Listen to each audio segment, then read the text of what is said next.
Good morning students. Chapter electrochemistry में आज discuss करते हैं फ्यूल सेल के बारे में।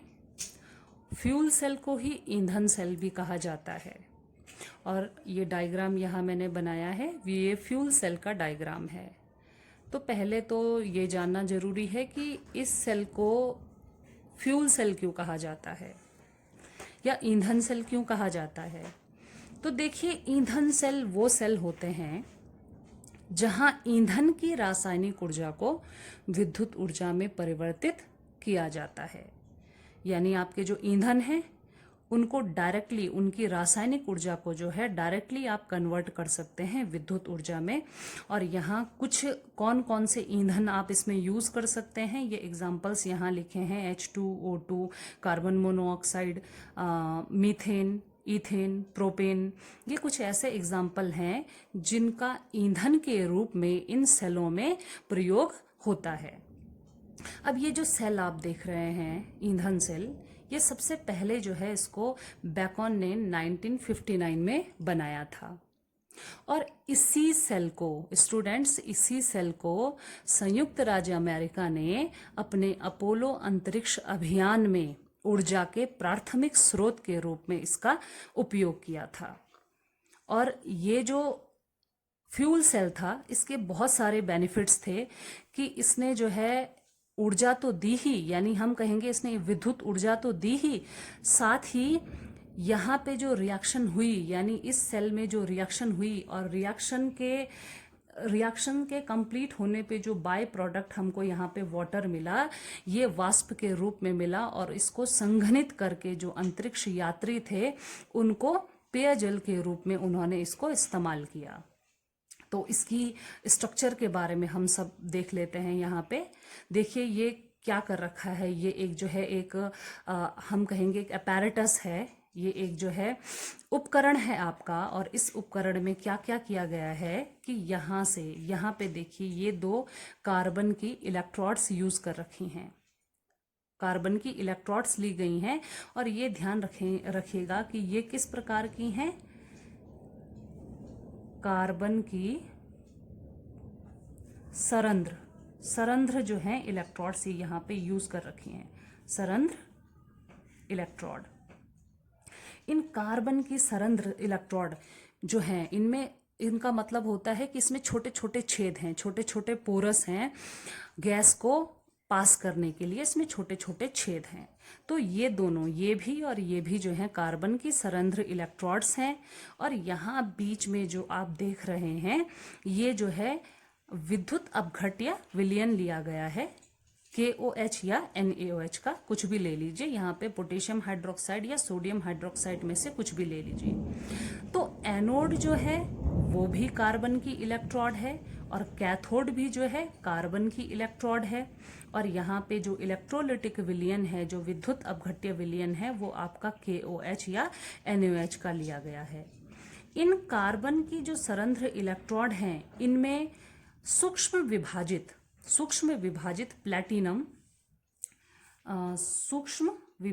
प्लैटिनम या फिर विभाजित प्लैटिनम या फिर पैलेडियम जैसी धातुओं को डाला गया है। किसमें? ये जो आपकी कार्बन की इलेक्ट्रोड्स हैं, यहाँ पे उत्प्रेरक के रूप में सूक्ष्म विभाजित प्लैटिनम या पैलेडियम धातु को इनमें डाला गया है ताकि ये अच्छे से काम करें। अब देखिए, इन पात्रों में, क्योंकि ये हमारा फ्यूल सेल है और फ्यूल सेल में हम इन्हीं में से कुछ जो है प्रयोग करेंगे। तो इस फ्यूल सेल में बेकन ने जो है क्या यूज किया था, हाइड्रोजन और ऑक्सीजन को यूज किया। इधर हाइड्रोजन, एक तरफ से इस पात्र में हाइड्रोजन गैस प्रवाहित की गई और दूसरी तरफ से इस पात्र में ऑक्सीजन गैस प्रवाहित की गई। अब बच्चों, एक बात का आप ध्यान रखिएगा कि हाइड्रोजन और ऑक्सीजन की जब डायरेक्ट रिएक्शन होती है तो वो एक बहुत एक्सप्लोजिव रिएक्शन होती है, यानी उसमें मैसिव अमाउंट ऑफ एनर्जी निकलती है जो कि संभाल नहीं सकते हैं हम। इसलिए हाइड्रोजन और ऑक्सीजन की डायरेक्ट कभी भी रिएक्शन नहीं करवाई जाती है। तो हाइड्रोजन और ऑक्सीजन की जो ये रिएक्शन है, ये इनडायरेक्टली करवाई गई ऐसे इस प्रकार का कुछ कंस्ट्रक्शन क्रिएट करके इस प्रकार का कुछ जो है अपैरेटस लेके ये अभिक्रिया करवाई गई। तो देखिए क्या क्या हुआ फिर। यहाँ से हमने हाइड्रोजन गैस डाली, यहाँ से हमने ऑक्सीजन गैस डाली, इन कार्बन की इलेक्ट्रोड ने इनको क्या किया, अपने अंदर सोख लिया, और यहाँ पे यही कार्बन की इलेक्ट्रोड जो है एज ए एनोड काम कर रही है। तो जो एनोड काम कर रही है, समझ लीजिए कि हाइड्रोजन का इस इलेक्ट्रोड पर क्या हो रहा है, ऑक्सीकरण हो रहा है, और ऑक्सीजन का इस इलेक्ट्रोड पर क्या हो रहा है, अपचयन हो रहा है। तो सबसे पहले तो हम जान लेंगे कि हाइड्रोजन और ऑक्सीजन जब मिलेगी तो एक सबसे इंपॉर्टेंट कंपाउंड आपका बनेगा, क्या बनेगा वो, वाटर। तो एक सिंपल रिएक्शन के माध्यम से हम पहले इसको जो है लिख लेते हैं कि हाइड्रोजन और ऑक्सीजन की रिएक्शन क्या होगी। देखिए हाइड्रोजन और ऑक्सीजन की सबसे सिंपल रिएक्शन हम लिखेंगे H2 प्लस O2, तो हमारा क्या बनेगा, H2O। लेकिन इक्वेशन बैलेंस करनी भी बहुत ज़रूरी है। केमिस्ट्री तो सबसे इम्पॉर्टेंट, केमिस्ट्री में जो सबसे इम्पॉर्टेंट चीज़ है वो है बैलेंसिंग भी। बैलेंस करना ज़रूरी है, नहीं तो हमारा जो है क्या उत्पाद निकल रहा है और कितनी अमाउंट में निकल रहा है ये समझ में नहीं आता है। तो देखिए इतना हमें पता है कि अगर 2 ऑक्सीजन हैं तो यहाँ पे भी क्या होने चाहिए, आपके 2 ऑक्सीजन होने चाहिए।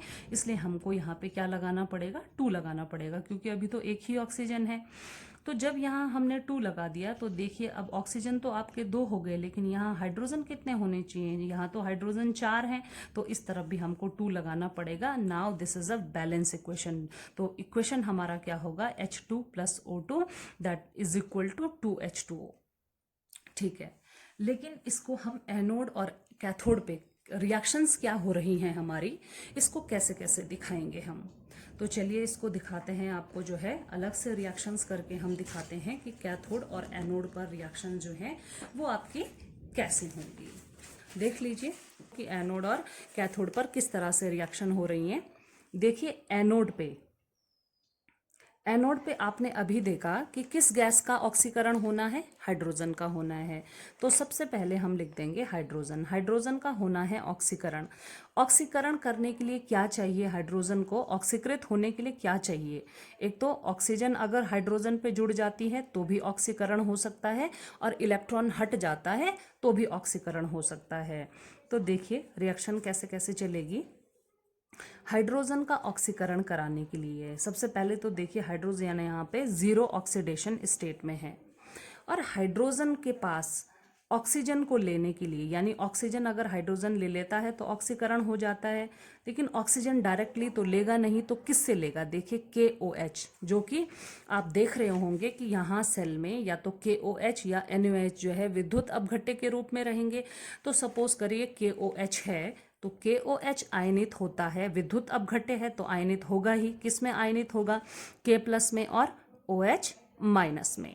तो OH माइनस यहाँ से OH माइनस जो है कौन ले लेगा, एनोड आपका हाइड्रोजन जो है यहाँ से ले लेगा। तो आइए रिएक्शन करवाते हैं हाइड्रोजन की OH माइनस से। ये देखिए अगर हाइड्रोजन OH माइनस से रिएक्शन करता है तो हमें क्या मिलता है, H2O मिलेगा, हमें H2O मिलेगा। अब ऑक्सीकरण अवस्था भी जांच लीजिए, यहाँ पे ऑक्सीजन का जो है यहाँ पे -2 आवेश है, और हाइड्रोजन का यहाँ पे कितना होगा फिर +2। तो हाइड्रोजन जो है देखिए 0 ऑक्सीकरण अवस्था से +2 ऑक्सीकरण अवस्था में पहुंच गया, तो हाइड्रोजन का हम कहेंगे कि क्या हो चुका है, ऑक्सीडेशन हो चुका है। यही हम समझ चुके हैं कि हाइड्रोजन जो है ऑक्सीकृत हो जाएगा अगर H2O बना देता है, लेकिन चार्ज का भी बैलेंस करना पड़ेगा, और यहाँ पे रिएक्शन अभी बैलेंस नहीं है। तो बैलेंस करने के लिए हम क्या करेंगे, ये नेगेटिव भी बैलेंस करेंगे और हाइड्रोजन को भी बैलेंस करेंगे। देखिए यहाँ पे 2 हाइड्रोजन है और यहाँ पे एक, ये 3 हो रहा है, और ऑक्सीजन तो एक ही है। तो देखिए अगर आप यहाँ पे 4 लिख लेते हैं, ठीक है, 4 लिख के अब कितना होता है, देखिए यहाँ पे 2 हाइड्रोजन है और 4 ये हो जाते हैं 6, तो फिर इधर भी आप 2 लगा लीजिए, तो हमारा ये हो जाएगा 4H2O। देखिए हो गया है, 2 और 2 4 हाइड्रोजन, और इधर 4 हाइड्रोजन 8, और 4 ऑक्सीजन हैं ये, तो 4 दूनी 8 हाइड्रोजन हो गया और ऑक्सीजन भी 4 हो गए, मतलब ये तो हमारा बैलेंस हो गया है।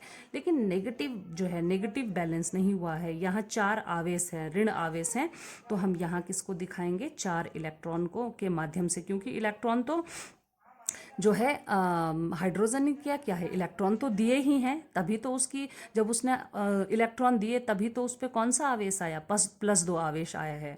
तो 4 इलेक्ट्रॉन के माध्यम से हम दिखा देंगे कि यहाँ पे हमारा जो है बैलेंस हो गई है इक्वेशन। ठीक है, अब आ जाते हैं कैथोड की तरफ।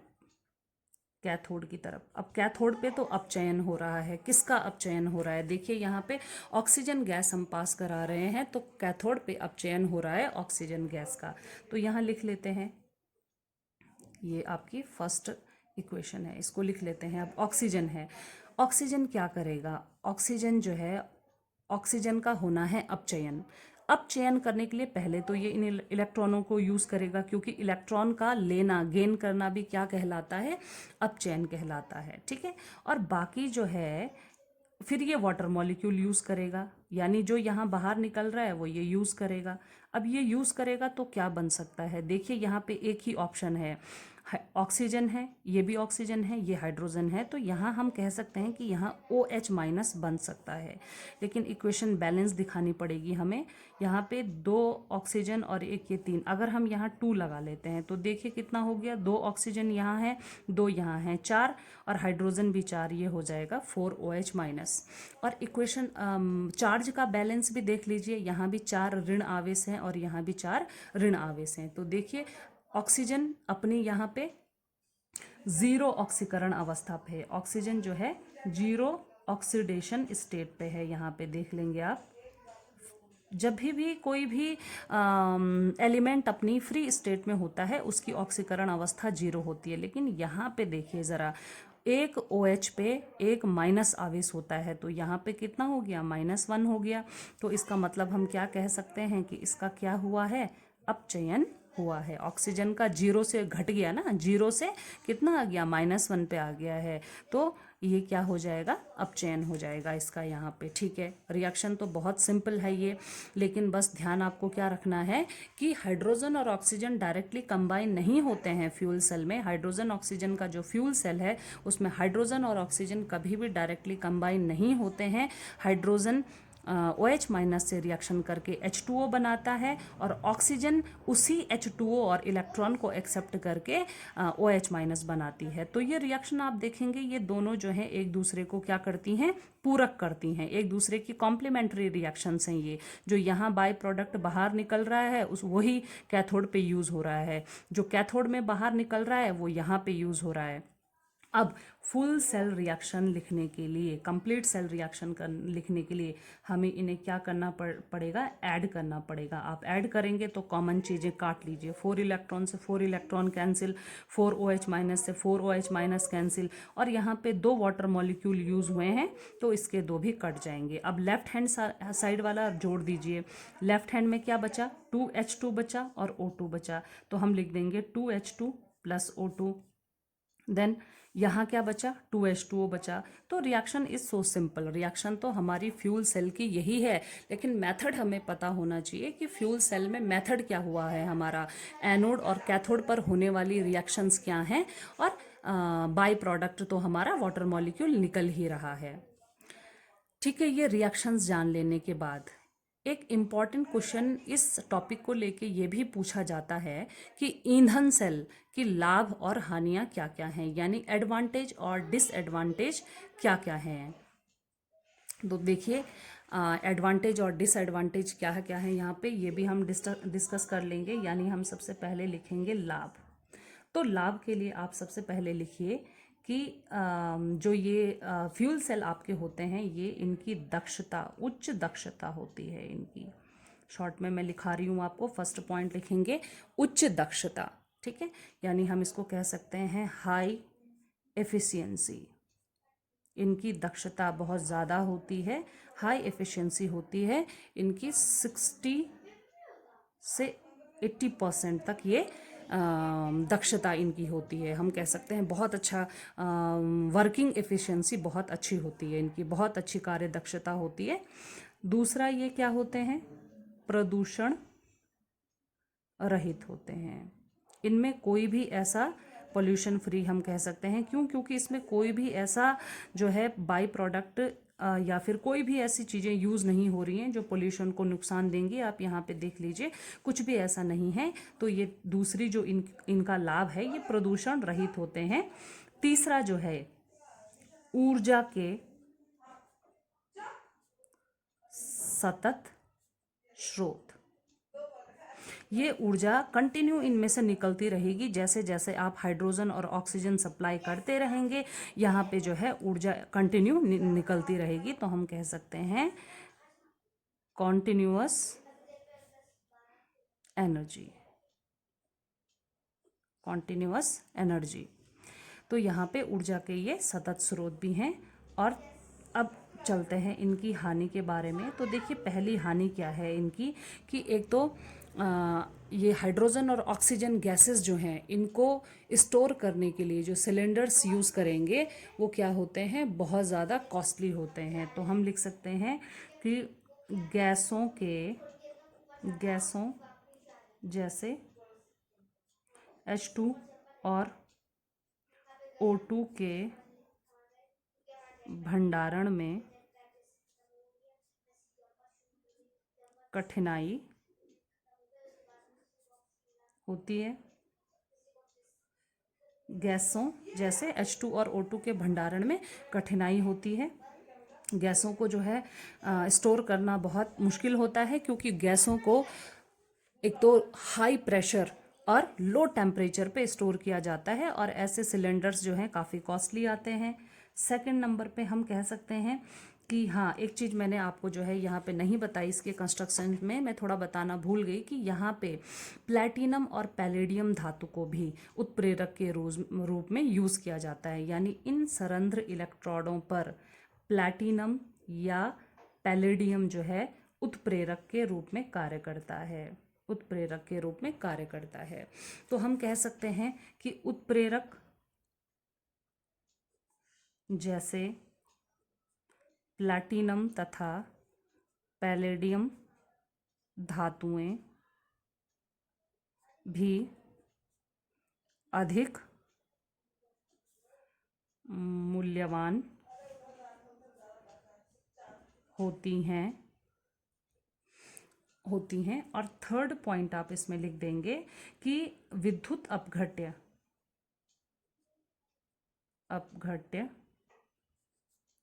पदार्थ KOH तथा NaOH